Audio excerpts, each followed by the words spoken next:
the Halifax longshoremen, the unionized workers, have just put out a statement.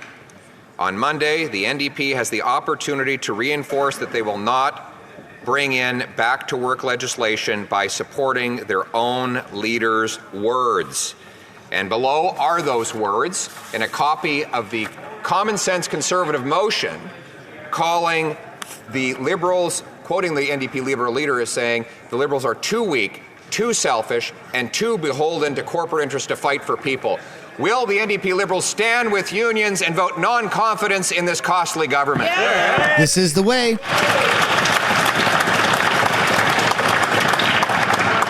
The Right Honourable Prime Minister.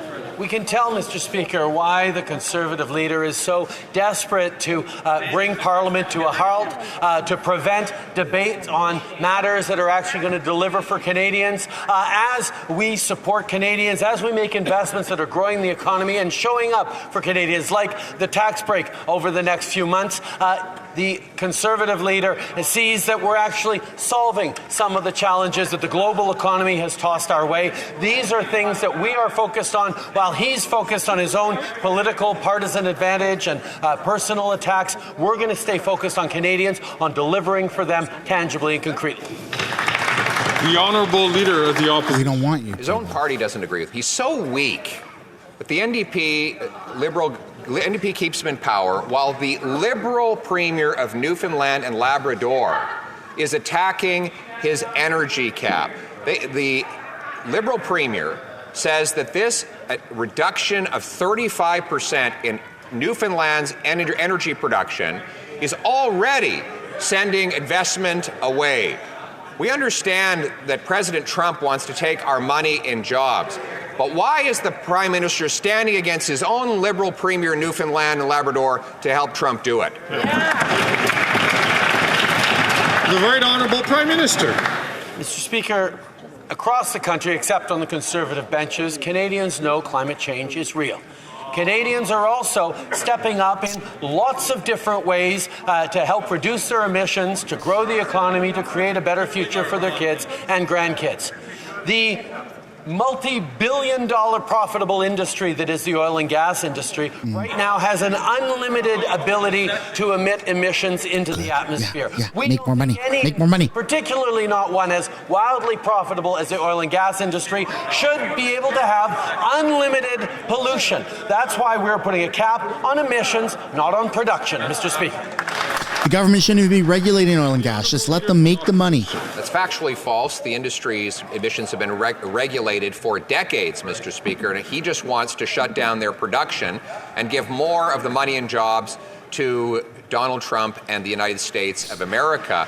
And then there's the electricity tax. He calls it a regulation, but now we know that it's a tax because the independent Ontario energy operator says that this new regulation tax will drive up costs for families by $175 a year and will drive factories, mines, and mills south of the border. Why is it killing jobs with high electricity prices?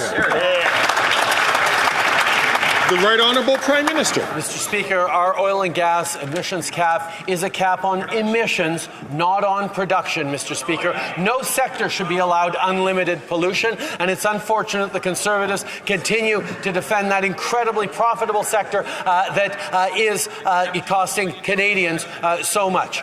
The reality is we will continue to work with the industry that is working on reducing its emissions because we know that's how we protect oil and gas sector jobs into the future, by innovating, by bringing on better technologies, and by recognizing that no sector should have a right to pollute unlimitedly. Responsible for monitoring who comes in our borders and who leaves our borders. So surely he'll be able to answer a very simple question. How many are in Canada illegally? The Right Honourable Prime Minister. Mr. Speaker, one of the things that has distinguished Canada from many countries around the world is our immigration system has always been Bro, it's a simple question. by Canadians, by our citizens from coast to coast to coast, because it is a simple system question that adjusts according to the needs of our population, of our economy, of our growth paths, of our housing starts, and that is exactly what we continue to do, where the Conservative leader is once again seeking to divide Canadians, seeking to import It's a question. from south of the border. We are going to continue to stay true to our Canadian values, deliver a strong and robust immigration system that meets Canadians' values and expectations. Are you fucking mental? It's a simple question. How many people member from are illegally here? Take the mic. An experienced, well-respected member. We're screwed. For King's Hats. Speaker, Whoa! more Canadians are. Whoa! Hold on a second. Hold on a second. I don't like to pause things. I hate pausing things, especially in Lifetime. Look at Mark Holland. Look at him. He's wearing LGBTQSLI plus rainbow socks and red Converse. Are you kidding me, bro? You're a politician. He's wearing a suit and a tie, and look at what he's wearing. Oh, my God. Can you just make up a word? The Honourable Member for Alfred Pellan. Mr. Speaker, like everywhere in Canada, in my constituency, affordability is a major issue. My constituents in Alfred Pellan were pleased to hear that for the next few months they will have some relief thanks to the GST holiday. Can the Prime Minister tell Canadians how this GST holiday will help them? The Right Honourable Prime Minister. I thank the member for Alfred Pellan for his question. We know that the past few years have been difficult for Canadians. This is why we are offering a tax break to all Canadians. This means that Canadians won't have to pay any taxes on groceries and other essential everyday products for 2 months. It makes no sense that the Conservative leader and his caucus voted against giving Canadians a GST holiday. We want Canadians to have more money in their pockets, but the Conservatives are opposed to cutting taxes. Mr. Speaker, the Prime Minister talked about seniors. Well, let's talk about them. The Prime Minister admitted that there was discrimination in increasing old age security for those 75 and over. His party says he supports our bill to end discrimination in general. He says he supports supply management, but he is not doing anything to support the swift passage of our supply management legislation. He should unblock things here in the House so that we can pass our anti-hate speech bill. The Right Honourable Prime Minister. Yet another example, Mr. Speaker, of the Bloc Québécois looking to pick a fight.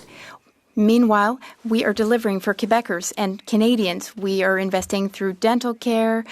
We are helping seniors who have often a lot more expenses or maybe less savings. We are doing good things for all Quebecers and all Canadians. We will continue to be a partner to all. Meanwhile, the Bloc Québécois and the Conservative Party are trying to block this parliament, and they're trying to block help and support to Canadians, to Quebecers, to seniors. The Honourable Member for Belleuil-Chambly. We don't want any squabbles. We do want so-called common sense. We could unblock the Parliament unanimously. Here's what I want to see. I want to see each member in this place who won't rise to support a vote to put an end to hate propaganda and hate religion-based hatred. So who will vote for that bill? Will the government support it? Yes or no? The Right Honourable Prime Minister. Mr. Speaker, as we've said, we're very open to discussing and debating that matter. That said, we acknowledge that there can be more than one solution. There's no easy, quick fix solution. There might be many solutions. We need to keep working together. That's why we made Bill C-63 to tackle online hate. It will protect children. there will be solutions through C63 to fight hate speech and discrimination, especially online. We do have work to do here in this House. So why doesn't the Bloc Québécois block Conservatives from continuing their filibustering? The Prime Minister has lost control. He's lost control of our borders and of immigration. He has, in fact, admitted so and has done a total 180 on immigration. Here's what we want to know. Will he take back control? Can he answer a very simple question? How many people stay here in Canada illegally? The Right Honourable Prime Minister. Mr. Speaker, after the pandemic, we helped provinces, businesses, small businesses throughout the country. They had labour shortage issues. That's why we allowed more people from abroad to come and work in Canada. Now the situation has changed. Thankfully, our immigration system is flexible. We brought down our immigration levels to guarantee that our economy can catch up with our growth. That's totally normal, Mr. Speaker, to adjust immigration levels based on the current situation in Canada. The Honourable Leader of the Opposition. His government is supposed to oversee entry and exit into this country. So here's my very easy, simple question. How many people are here in Canada illegally? Dude, they don't even know how many. That's the craziest part. The Right No Honourable idea. Minister. Mr. Speaker, Canada has always had a generous but responsible immigration system. Our immigration system has always been strong and has led to strong growth, economic growth for our country over the past decades, and we will continue to uphold the integrity of our immigration system.